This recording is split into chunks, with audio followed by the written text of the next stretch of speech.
creating, having an impact in the academic environment in Italy. And he was educated at Scuola Normale, and so he was a good scientist. And he had met Heisenberg and Oppenheimer and Pauli, maybe, I don't know. So a few other guys in the international arena in physics. And he had the idea of building something international, something new, something that should have an impact. And then with this chemistry, I would call it, the reaction took place. And the fact, and of course, one needed a lot of strength. I mean, because these two guys were really strong. So if you read what they were writing, they were really strong guys. So they were not only there was the opportunity, but they fought for this for making it. And then a word about CISA that came slightly later and with a different idea. So again, there was a dream. The dream was training PhDs in Italy. At the time, 78, there was no PhD schools. I graduated in 77, so I know I don't have a PhD.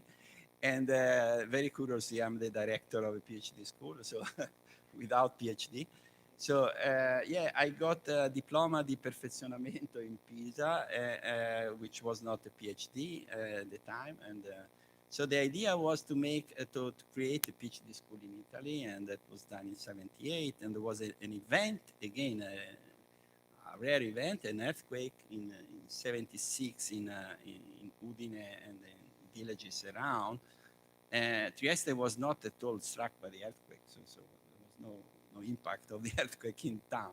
But the government decided to put money into the region, and so the scientific environment of the region was smart enough to attract some money to create the school where you were educated, the international school for interpreters, and also the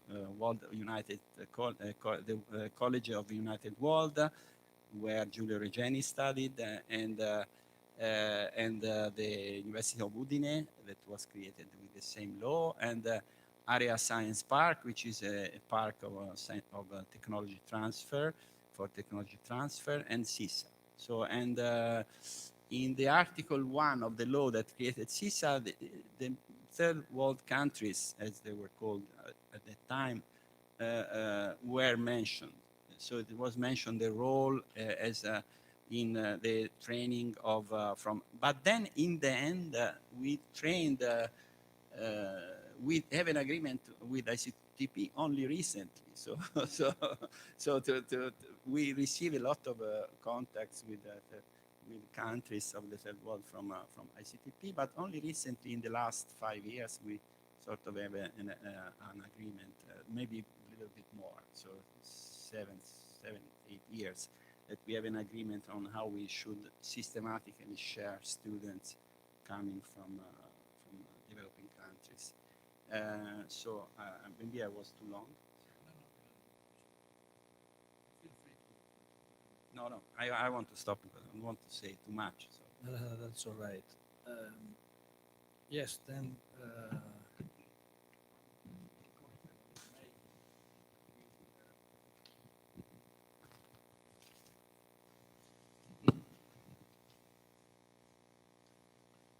Yes, one point I want to make with Atish is your take on the impact the ICTP is having on developing countries. I mean, can you evaluate the results? Is there a continuity of results?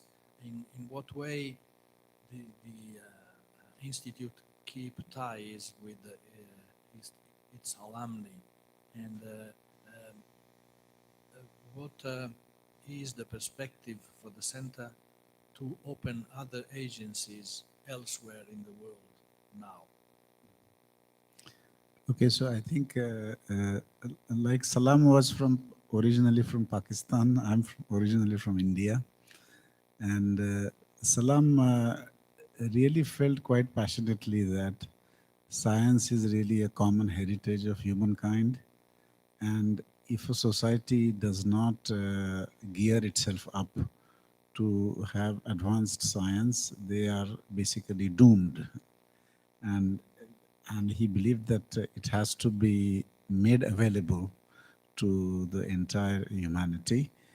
And I think that idealism, I think I also share, because I really do believe that. So while it is true that one aspect of diplomacy is sort of to have a Western influence, I think that was not the spirit with which ICTP was founded.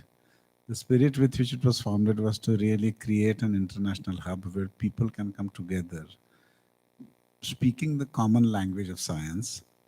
And I think it has enormous benefits, not only for the developing world, and I can tell you, but also for Italy, because on one hand, it internationalizes the Italian science, because we have something like 5,000 visitors, visiting scientists coming to Trieste from all over the world.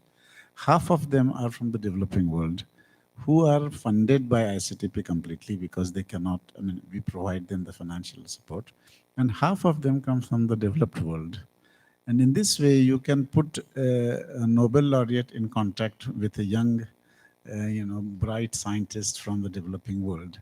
And it's a mutually beneficial interaction, because the Italian science benefits because you have all these brilliant young scientists going through Italy, and the science in the developing world benefits.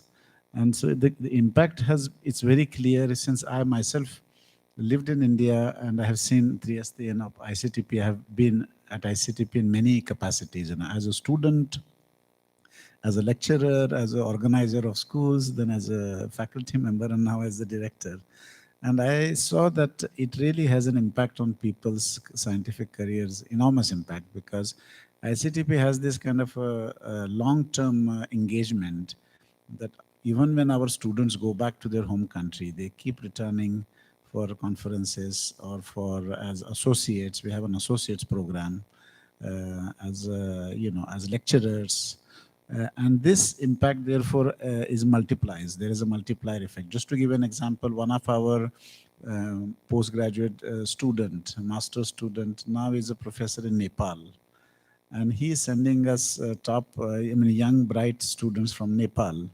So there is a multiplier effect, because before we didn't really have a lot of students coming from Nepal. But because we have one emissary, one ambassador of ICTP in Nepal, we are now getting many people from that region.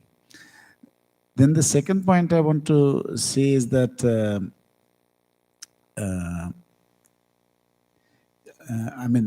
going back to the diplomacy, is that it's no longer a question of developing world and the developed world anymore, because, that's why I think that the significance of places like ICTP and CISA and CISA is also, incidentally,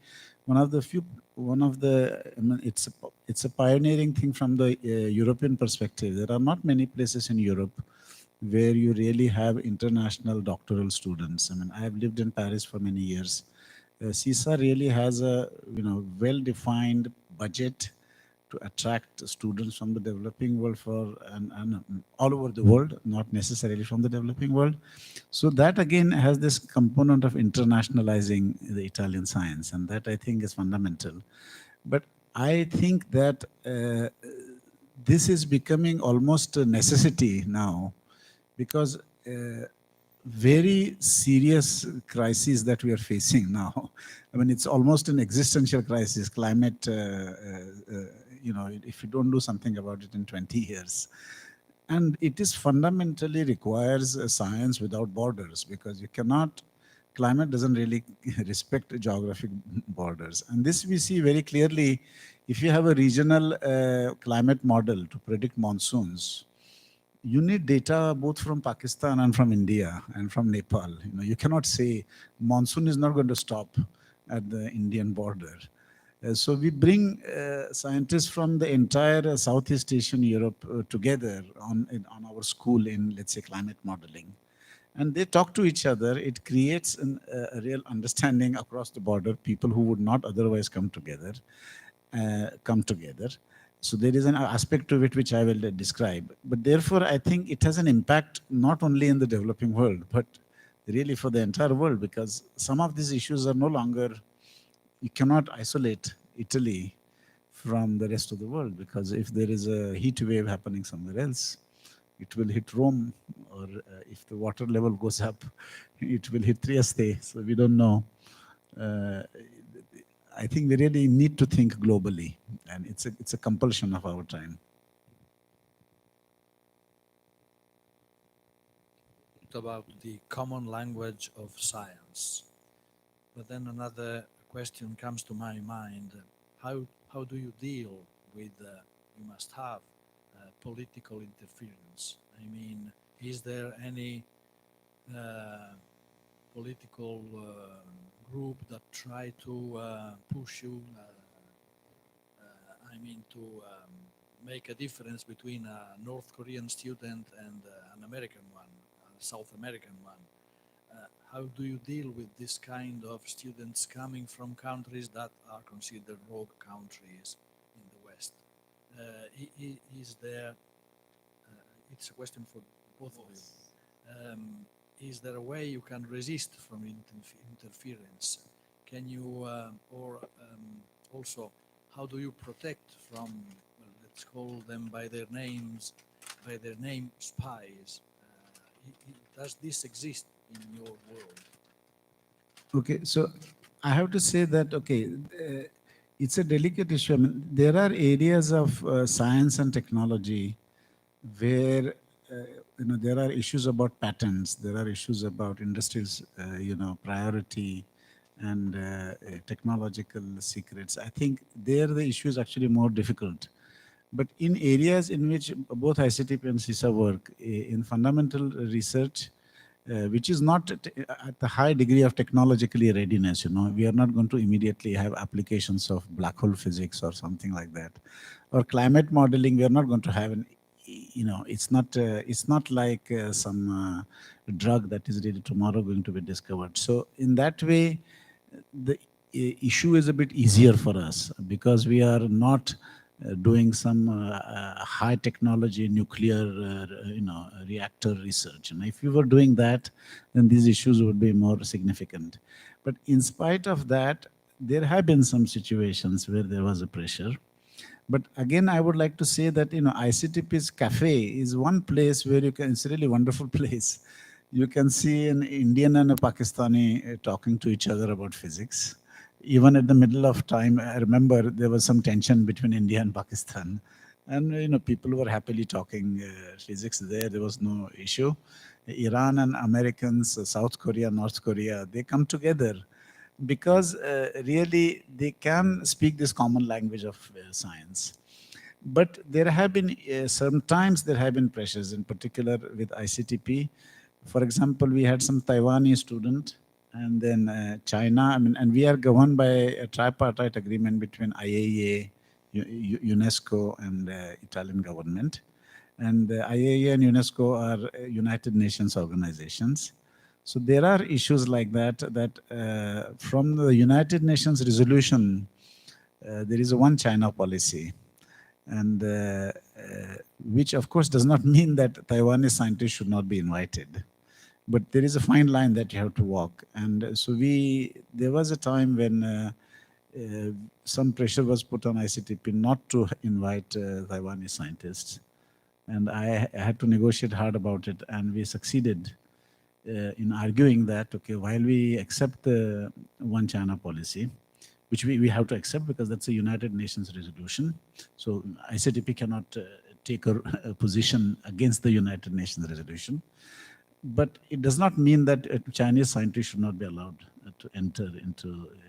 And we were able to get this concession in spite of the fact that, and the way I argued it is as follows, that I said, okay, I understand that for whatever reason, New Jersey cannot declare itself to be an independent country because there is a one United States. But that's not a good enough reason to ban scientists from New Jersey to come to ICTP. This we will not do. So if somebody comes to ICTP, they will have to declare that they are citizens of the United States and not citizens of New Jersey. That is the analog of the One China policy.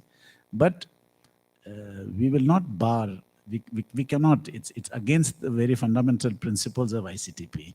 And somehow this was accepted. So I think there is a small example of a small success in overcoming the political pressure of that kind. And maybe Stefan, I'm sure, has some examples. Maybe some example on the same issue. So in 2018, there was a declaration of the United Nations that banned teaching physics to North Koreans, and we had 4 North Korean students in physics. So that was a point of a delicate crisis that I had to manage. And so I could not continue their programs in physics, but some of the topics were close to mathematics, some other were close to in some sense, to neuroscience. So I wrote a letter. So I asked also to my friends at ICTP, what should I do? And say, okay, that's very even for us, it's very difficult. So I decided to write a letter directly to the United Nations. So I wrote a letter saying, is it okay for you that we are going to train them in mathematics and neuroscience? And I was not going to do anything with these students before receiving a letter of reply to so I asked Sandro Scandalo, am I going to get a reply from the United Nations? And Sandro told me, no, they will not reply to your letter. So finally the letter arrived from the United Nations. You can train them. So I found 4 new advisors for these students. And so they had to change the PhD program, and all of them finished the PhD. And they went back to North Korea, of course. And the story finishes with the creation of the first neuroscience group in North Korea. It didn't exist before. And even a funny story, so I can, now that I am in the end of my term, I can tell also secrets. That even in the North Korean language, there is no term for neuroscience. And they had to use the South Korean dictionary to label the science that this guy is doing. And then there was a visit of one of our researchers to North Korea, and I had a very fancy dinner with him after he went to North Korea. So you see, this is how we manage even situation of crisis. Another point that I would like to mention, another example, during the visit of the President of the Republic that happened in 2019, we had the visit of Mattarella. I mentioned that CISA is a free place, even we allow all religions, all type of, so a student from India came and saying, where can we pray? And there was no site for prayer. So then I had to face the problem how I create a site for prayer, and so I did it. And there are rules, so they don't have to put symbols in the place, so it's completely empty. They can go there and stay for a while, and they can do it. That was not done before, and so people can go in one place at CISA and pray now. So this is how we solve the difficult. So I don't want to bring the issue of religions in CISA because it would be a disaster, no, but allowing people to be free, that's I think is important, and there was no problem after all. Then there was a situation of crisis. At some point, I was accused to build weapons together with Weizmann, and so that was very curious because, of course, we do research with the Weizmann Institute, but myself, I'm a frequent visitor, but I never built weapons that Israelis use to fight Palestinians. So then I had to reply to the town hall council wanted a declaration from me and said, okay, there is nothing that we do for weapons in Israeli. And so I think this situation you have to be transparent. It's not easy, but can be managed. And I think the reason is that there is a background where there is a common language, which is science, and everybody is the same in front of a blackboard. So this is something that we can speak about science all the time, and there is no barrier. It's a universal language, and you should keep on this issue very clearly, very transparently, and that's the. I can tell other stories, but these are the most interesting ones.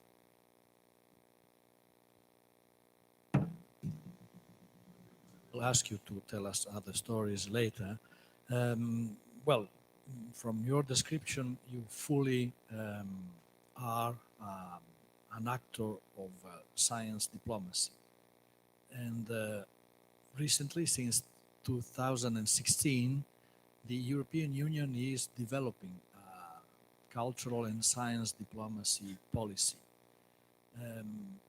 Do you think that your action, your activity would be improved or strengthened by the fact that the European Union could support you or play a role in your activity of any kind?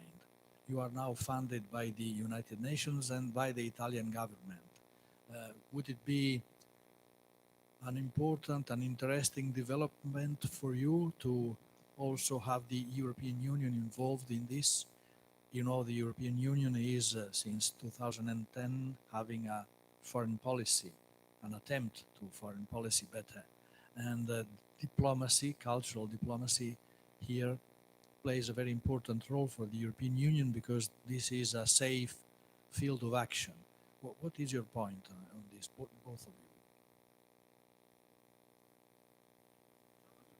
Okay, just so recently we had the visit of the International Advisory Committee, and they had a question for us: why CISA doesn't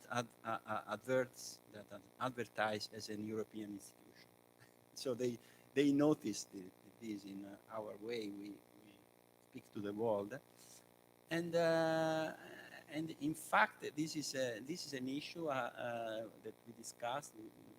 We never advertised CISA as a European institution, although we receive a big funding from the EU. So at CISA we have, since the creation of the European Research Council, we have 27 laureates of the European Research Council, and we are 70 researchers at CISA. So 1/3 is an ERC winner. So we receive a lot of funding from the EU. We advert, in fact, the funding, but we don't stress the fact of being a European institution. We are more international than European. That's very clear. So I'm not sure that I'm now thinking. So now I'm in the end of my term, so I cannot do more. So now, it will be the task of the new director. So but that's an issue. So do we want to be European or more stress the European character of our institution or not? So I think it's an open question.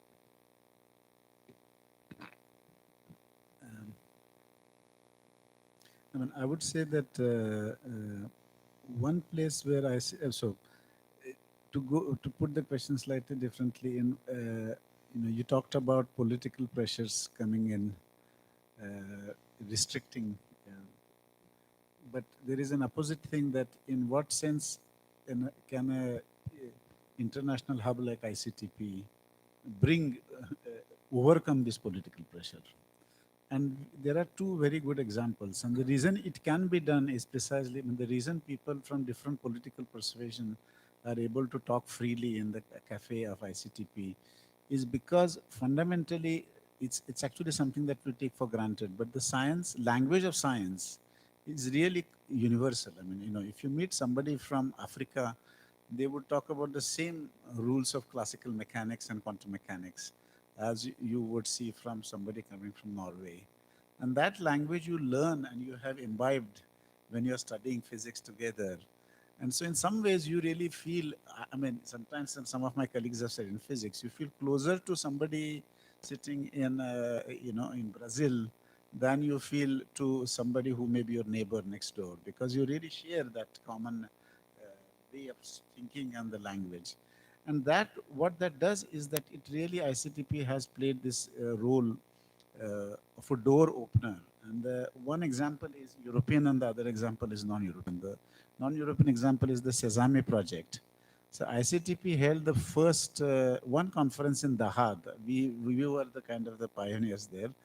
And we brought together scientists from Jordan, Israel, Iran, Bahrain at that conference. And they wanted to have a synchrotron facility created somewhere jointly. And finally, and it looked like a pipe dream at that time, and ICTP paid something like €1,000 to organize that conference. But that project really took off, and there is a synchrotron accelerator facility now in Jordan, which is funded by Iran, Israel, Bahrain together, and it trains scientists coming from the entire region, from Palestine, Israel. So here is an example, and it's a difficult thing, but it somehow was succeeded. Another example which is recent, where European Union sort of comes in, and I recently was at a meeting in Switzerland about this. There is a Southeast European Hadron Collider facility that is being planned. And because you want to integrate the Southeastern Europe into the European Union. This project has been, again, one of the first important meetings for this, a door opener meeting, took place in ICTP, where the ministers from various Southeastern European countries came. And there was a discussion about having such a facility. And the idea is to have a Hadron Collider to do medical research, but also use it for cancer therapy in a way that you can pay for the research, somehow to make it self-sustaining. And the second meeting now took place in Switzerland. And there was a big discussion about science diplomacy and international, how European Union can play a role in this. This is an example where, ICTP would surely benefit from European Union. Suppose they want to, fund this project. So this project could potentially be funded by European Union. And ICTP is not fundamentally involved in this project, but it is again a very important role as a door opener. The science that they do is a bit far from what we do, but it's an example where science really is used for diplomacy. I mean, this is science for diplomacy. It's an excellent example of that. And I'm sure European Union would be interested in something like this.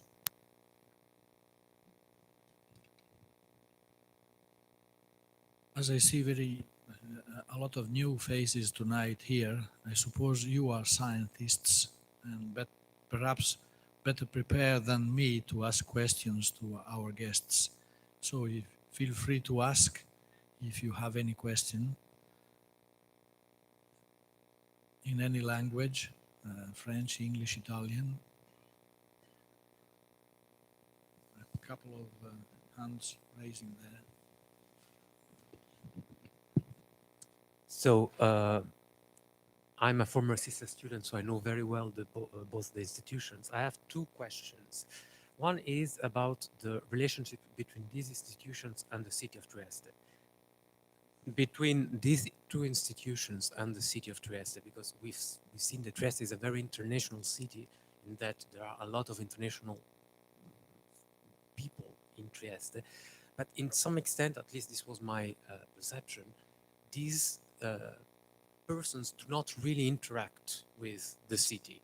And so why is it that because, and we must also mention that there aren't only CISA and ICTP, there is also a lot of other institutions like the GECB, which is the Genomic Center. So there's a lot of students, of international people, and none of them truly interact with the people from the city of Trieste. And somehow the perception that I had from Trieste, person from Trieste, is they see these kind of institutions as foreign bodies that live somewhere in the mountain. And so why is that, and what can be done or should be done in order for these two institutions to actually have some feedback on the city itself.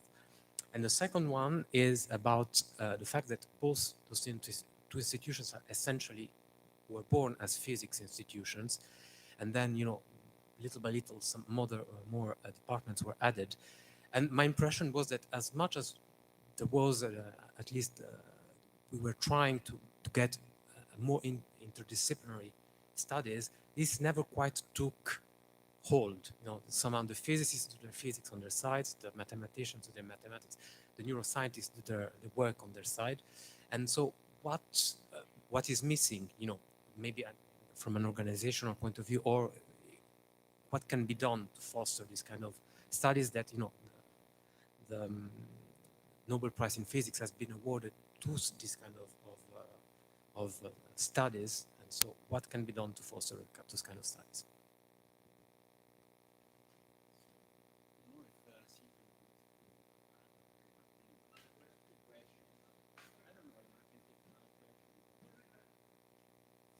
A question for the director of ICT. Actually, I mean, about the mission of ICTP. I mean, what it is. What it is the world today is very different from what was the world 20 years ago, and even more from what was the world at the time of Abdus Salam. And what it is the third, what are developing countries today, it is very different from what were developing countries 20 years ago, 30 years ago. So, the question is how ICTP adapts to the changing world. I think that's a very good question. And when I in fact took charge, this was naturally the first question I asked myself, that times have changed. And in what sense, how does ICTP, what is the mission of ICTP in the modern context? One could even ask even a bigger question that, okay, is ICTP's mission even relevant today? Okay, you could ask if you want to be provocative. And I came to the conclusion that I think ICTP's mission is very, very relevant today in a very different sense than what it was at the time of Salam. And we have to find different ways of engaging with the developing world. See, for example, India and China are no longer developing world in the same way that they were before. But I have been in India, I have lived in India, I have worked in India, I grew up in India. And I can say that even countries, the BRIC countries like Brazil and so on, at some level they are quite advanced. I mean, there are institutions in India which don't need, they are world class and they don't need. But even there, and I worked at one of such institutes, in the Tata Institute of Fundamental Research. But having an international hub like ICTP is still, and I found when I was at Tata Institute, and it was still ICTP was a wonderful place for me to visit. And the development is very non-uniform. So if you go just below one layer below the Tata Institutes in India, there are many very talented young people who feel a bit suffocated by the local system. They perhaps have too much teaching, they don't have enough. And for them to come to a place and just be free for 2 months and interact with the best people in their field is an enormously it brings them back into recharges them. And therefore, we are sort of shifting our focus like this. For example, India doesn't need masters anymore. They have a really excellent master's program. They also have excellent PhD programs. So we take almost no master students from India, but we still take PhD students from India together with CISA. Whereas most of our master students now come from other countries. But advanced researchers in India still find ICTP. So ICTP engages with different countries in different ways. And we have different kinds of MOUs with different countries. And another thing that the question that he sort of indicated is that we also have regional institutes now, partner institutes. We have an institute in Brazil, which has been doing really excellent. One in Rwanda. So they deliver locally instead of bringing a South American cosmologist all the way to Trieste, they can go to one in Brazil, and ICTP has been really playing a role to nurture this place. And that's actually a very good model going forward. So in that way, ICTP can easily have 3-4 more such centers in the coming 10 years, depending on the funding availabilities. So in this way, we will now engage with Brazil in differently than what it would have been in Salam's time. Thank you. If I can add something, I think to this question of Silvio, I think it's very important to have established a network in the past, in a different way perhaps, but there was a network, and then this network evolved historically. Now maybe it's functioning in a different way, but the fact that the network exists, there are contacts, that's very important, and you can go on starting from a situation where you already have contacts. If you would have to create a contact with India and starting from scratch, it would be very hard, And the same at CISA is happening at CISA. So relying on the networks of connection at the international level is very important. So I would like to invert the order of the two questions. So it is true that the panorama of disciplines has become larger, and the interactions are not as strong as they could be among the different PhD. As I see it now after 6 years of trying to understand the CISA system, because it's really something that is that there is a need of being competitive at the international level. So, and that's why the different PhDs are very jealous of really insisting a lot in training very well a student in their field in such a way that they can be competitive at the international level. So, and this tendency sometimes goes beyond the needs, because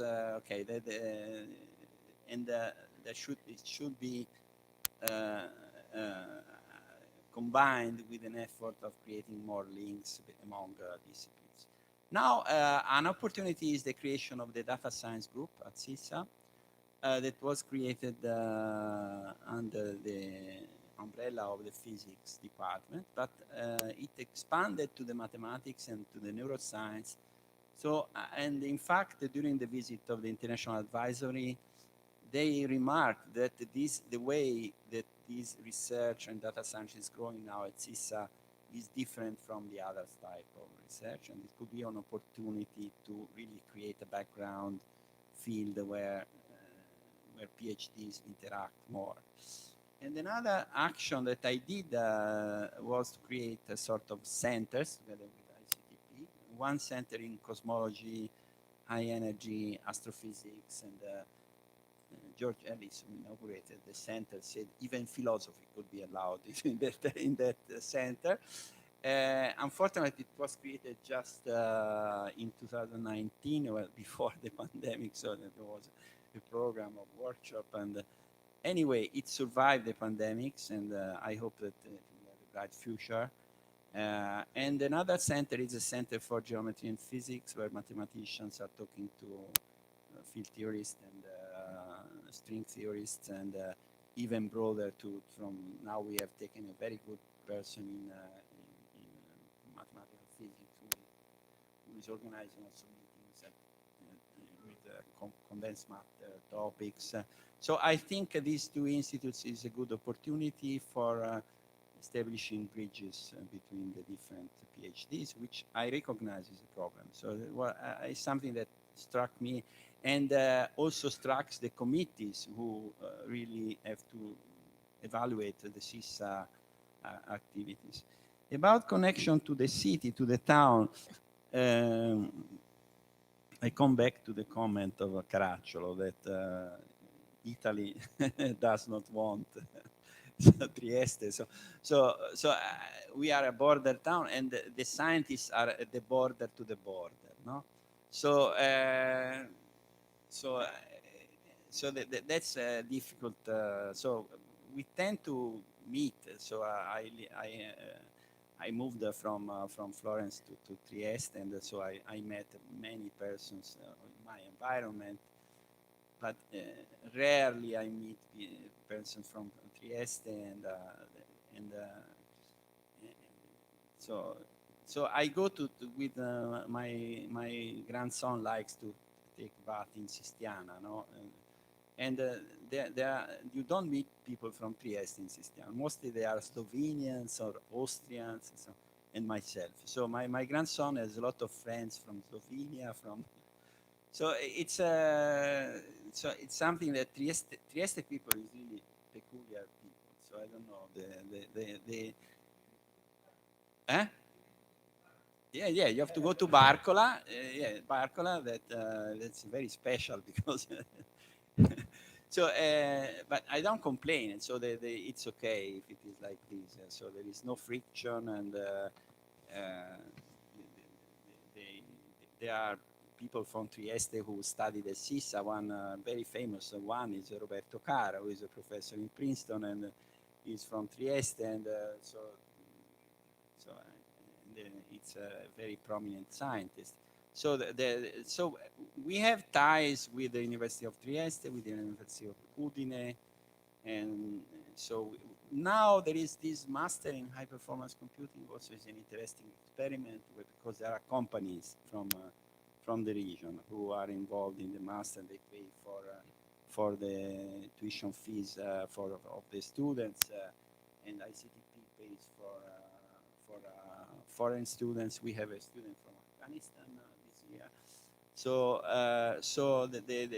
this is an interesting example where the productive system of the region interacts with our two institutions. We are sort of catalyzers. This I noticed. So, for instance, the data science infected also the University of Trieste. Now there is a master in data science. Now we have the Data Science Institute. So when we started these, then Generali got interested in this creation of this center, and now we have an agreement with Generali. So I hope that this will go on, and in the future we'll create more links with the industrial environment and opportunities or jobs for young people, which is a big problem in the region. So many young people leave the town, leave the region, and go away. So because they don't find jobs in the region. So this is also an issue for Trieste and for the industrial environment. Yes, I should remind you perhaps that this event is one of a series on Trieste, the city of Trieste, and the exhibition on the other side of the building is how should I say, the backstage of this series of events.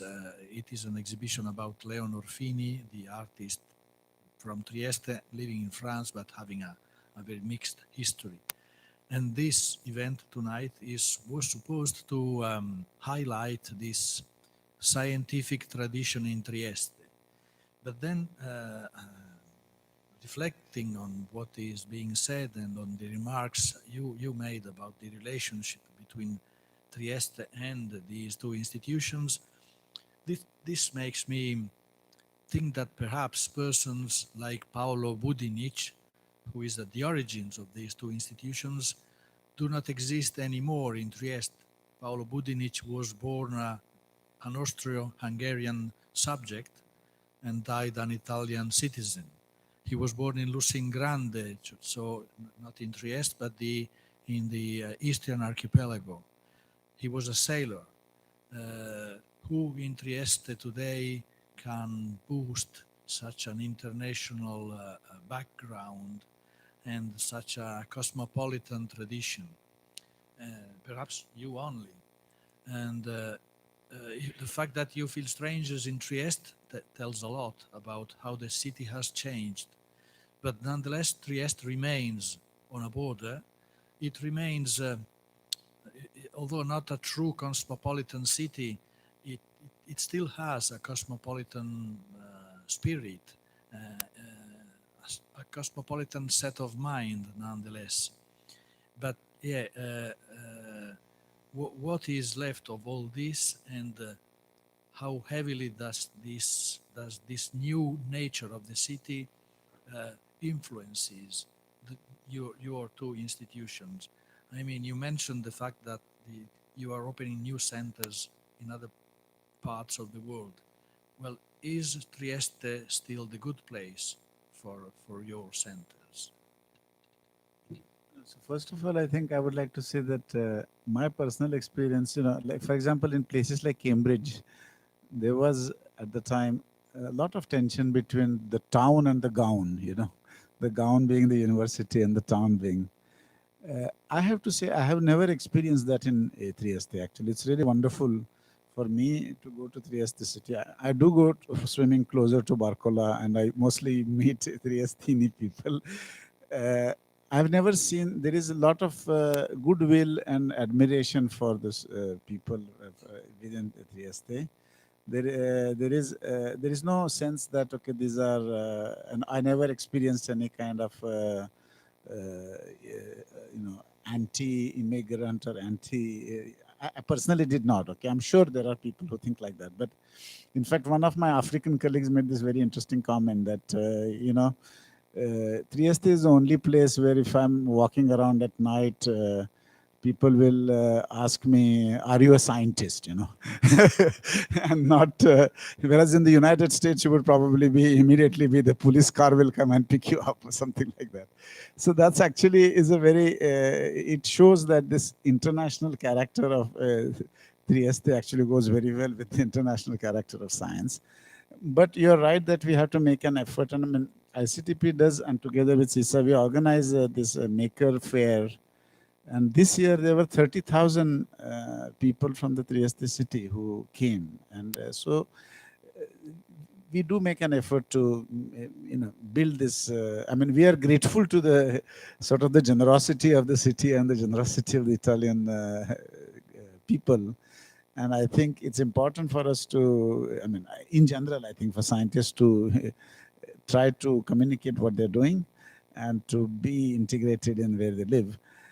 Coming back to your other question, I think, as Stefano said, I think it's a question of striking a balance between your core competence and interdisciplinarity. I think you cannot also go too much in the direction of interdisciplinarity, because there are fields of mathematics and physics which are very, very highly developed, and there is no reason why a number theorist should necessarily try to do something just for the sake of interdisciplinarity with some coding. He may get interested, or she may get interested in that, but there are plenty of very interesting and difficult problems in their own field, and I think we have to preserve that also. I mean, we don't want to dilute in the name of interdisciplinarity. So yeah, that's what I would say. Have any other questions for our guests? Well, if you don't, this is the end of the evening. Let's applaud our...